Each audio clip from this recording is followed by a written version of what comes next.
Hello everyone. आज हम लोग इस वीडियो में चैप्टर 3 जनरल एक्सेप्शन ऑफ भारतीय न्याय संहिता का सेक्शन 23 पढ़ेंगे। सेक्शन 23 बात करता है act of a person incapable of judgement by the reason of intoxication caused against his will. ऐसे पर्सन का एक्ट जो कि इंटॉक्सिकेटेड है और वो इंटॉक्सिकेशन उसके विल के अगेंस्ट उसको दिया गया है। तो सेक्शन 23 बात करता है nothing is an offence which is done by a person who at the time of doing it is by the reason of intoxication incapable of knowing the nature of the act, or that he is doing what is either wrong or contrary to the law, provided that the thing which intoxicated him was administered to him without his knowledge or against his will। तो यहाँ पर बोला जा रहा है कि कोई person है जो इंटॉक्सिकेटेड है और उस इंटॉक्सिकेशन की वजह से वो किस नेचर का एक्ट कर रहा है उसको नहीं पता है, या फिर उसको नहीं पता है कि वो जो कर रहा है वो लॉ के अगेंस्ट है या फिर गलत कर रहा है। लेकिन जो इंटॉक्सिकेशन है वो उसको उसके विल के अगेंस्ट दिया होना चाहिए या फिर उसकी नॉलेज के बिना उसको दिया होना चाहिए। तो जैसे कोई पर्सन है, अब उसकी इच्छा के अगेंस्ट जाकर या फिर उसको नॉलेज ही नहीं है, चुपके से कुछ उसको इंटॉक्सिकेंट सब्सटेंस दे दिया गया। इंटॉक्सिकेशन किसी भी चीज़ से हो सकता है, अल्कोहल हो सकता है, चरस गांजा हो सकता है, कोई भी ऐसा पदार्थ जिससे नशा हो रहा है। तो ऐसा कुछ भी पर्सन को उसकी विल के अगेंस्ट दिया गया, उसकी मर्ज़ी के अगेंस्ट जाकर ज़बरदस्ती उसको दिया गया, या फिर उसको नॉलेज ही नहीं थी और चुपके से उसको दे दिया गया, और जिसकी वजह से वो इंटॉक्सिकेटेड हो गया, नशे में हो गया। अब वो नहीं जानता कि वो क्या कर रहा है, जो वो कर रहा है वो गलत है या फिर लॉ के विरोध में है, या फिर इसका परिणाम क्या होगा वो नहीं जान पा रहा है। क्यों नहीं जान पा रहा है? क्योंकि वो नशे की हालत में है। तो ऐसे पर्सन के द्वारा किए गए एक्ट को ऑफेंस नहीं कहा जाएगा। लेकिन जो चीज़ उसे इंटॉक्सिकेट कर रही है वो उसकी मर्ज़ी के बिना होनी चाहिए, उसने खुद से नशा नहीं किया होना चाहिए, या फिर उसके नॉलेज के बिना उसको चुपके से वो नशीला पदार्थ, वो इंटॉक्सिकेंट सब्सटेंस दिया होना चाहिए। लेकिन यहाँ पे सिर्फ बात इतने पे नहीं ख़त्म होती है।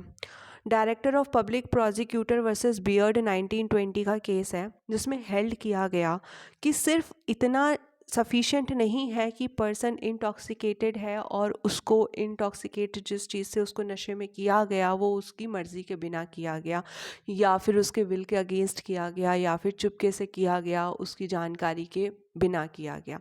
सिर्फ ये सफिशेंट नहीं होगा।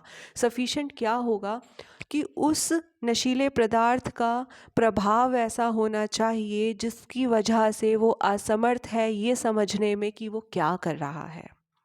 जैसे कोई पर्सन है, वो नशे में है, उसके दोस्तों ने उसको नशा करा दिया।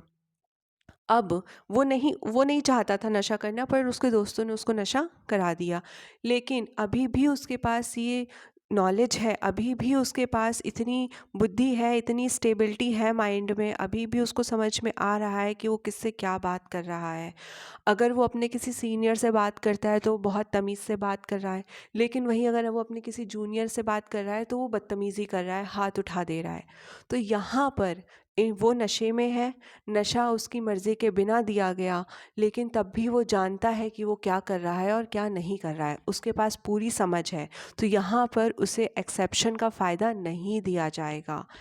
वहाँ पर फ़ायदा दिया जाएगा जहाँ पर जो नशे की चीज़ है उसका ऐसा प्रभाव होना चाहिए जिसकी वजह से उसने अपना पूरा बैलेंस खो दिया है, अब उसको नहीं पता है कि वो क्या कर रहा है। तो ये भी होना ज़रूरी होगा। तो एक्सेप्शन का बेनिफिट कब मिलेगा? जब कोई पर्सन है वो इंटॉक्सिकेंट हो जाता है, नशे में हो जाता है, नशे का रीज़न कुछ भी हो सकता है। उसको जो ये नशा कॉज़ किया गया, जिसकी वजह से वो नशे में हुआ, उसमें उसकी बिल्कुल मर्ज़ी नहीं थी, या फिर उसको नहीं पता था कि उसे नशे में किया गया है, उसकी जानकारी के बिना उसको नशे में किया गया, या फिर उसकी इच्छा के अगेंस्ट जाकर उसको नशे में किया गया।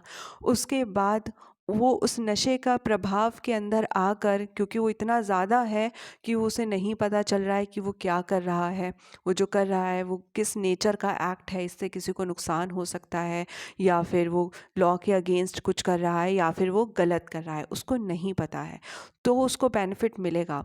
यहीं जहाँ पर उसको सब समझ में आ रहा है, चाहे भले उसको नशा उसके दोस्तों ने उसकी मर्ज़ी के बिना करवा दिया, और लेकिन उसको पता है कि कोई पुलिस वाला है तो तमीज़ से बात करनी है और घर में आके लड़ाई करनी है, तो यहाँ पर अभी भी उसको पता है कि वो क्या कर रहा है और नशे का प्रभाव ऐसा नहीं है।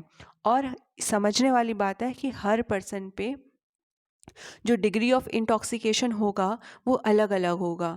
कोई पर्सन ऐसा हो सकता है कि जिसने कभी भी अल्कोहल नहीं लिया तो वो बहुत जल्दी नशे में हो जाएगा और अपना होश आवाज़ खो सकता है, लेकिन कोई पर्सन जो यूज़ टू है, उसके दोस्तों ने ज़बरदस्ती उसको बहुत सारा अल्कोहल दे दिया और उसने कंज्यूम कर लिया और उस पर कोई प्रभाव नहीं पड़ा और उसके बाद वो क्राइम करता है, तो यहाँ पर उसने अपनी मेंटल स्टेबिलिटी नहीं खोई है, क्योंकि बहुत ज़्यादा अल्कोहल लेने के बाद भी वो अपने कंट्रोल में था, वो उस चीज़ से यूज़ टू था और उसने अपना स्टेबिलिटी, उसने अपनी सूझबूझ समझ नहीं खोई, तो उसको फ़ायदा नहीं मिलेगा।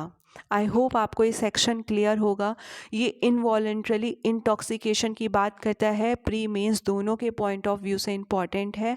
और अगर आपको वीडियो समझ में आया तो प्लीज़ लाइक शेयर सब्सक्राइब ज़रूर करिएगा। Thank you.